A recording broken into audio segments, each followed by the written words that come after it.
We are joined now by the mayor of St. Paul, Melvin Carter. Mr. Mayor, thank you for joining us this morning.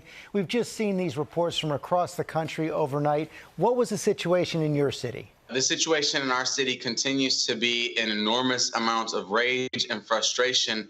Thankfully, we've been able to work directly with many of our community members as we've called for peace, but not for patience. We're asking our folks, you know what, be angry, be frustrated, be upset. In many ways, as we see the gruesome video that shows the killing of George Floyd, as we see all of the videos that goes into, that those connect with throughout history that have shown us the taking of Black and brown lives, anger is really the only human compassionate response. But we also know that those of us who are disgusted by injustices against Black and brown people in our community cannot exercise that disgust by furthering those injustices. What more do we know about who's behind the violence? You've clarified over the weekend that most of the arrests have been Minnesota residents. We've seen this drumbeat from President Trump over the weekend blaming the far left and Antifa.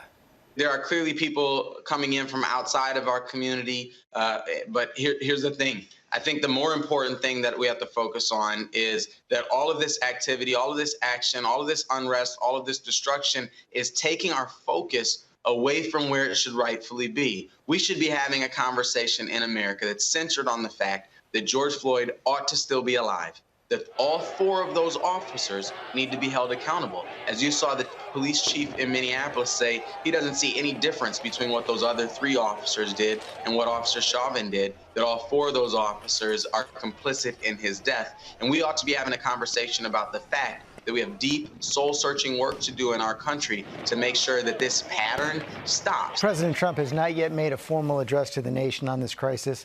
What's your message to him, and what would you want to hear from the president? I don't know what I would want to hear from the president that might be likely to actually come from the president. And I don't know what I would want to hear from Chauvin. I think a public apology is in order.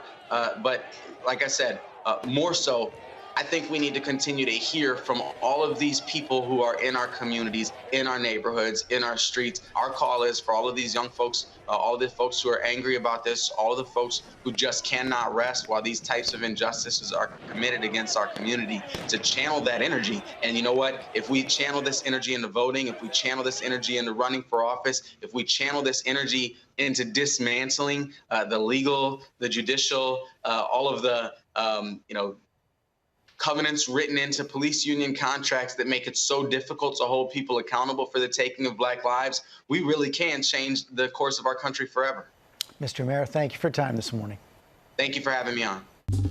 Well, hey there, GMA fans. Robin Roberts here. Thanks for checking out our YouTube channel. Lots of great stuff here. So go on, click the subscribe button right over here to get more of awesome videos and content from GMA every day, anytime.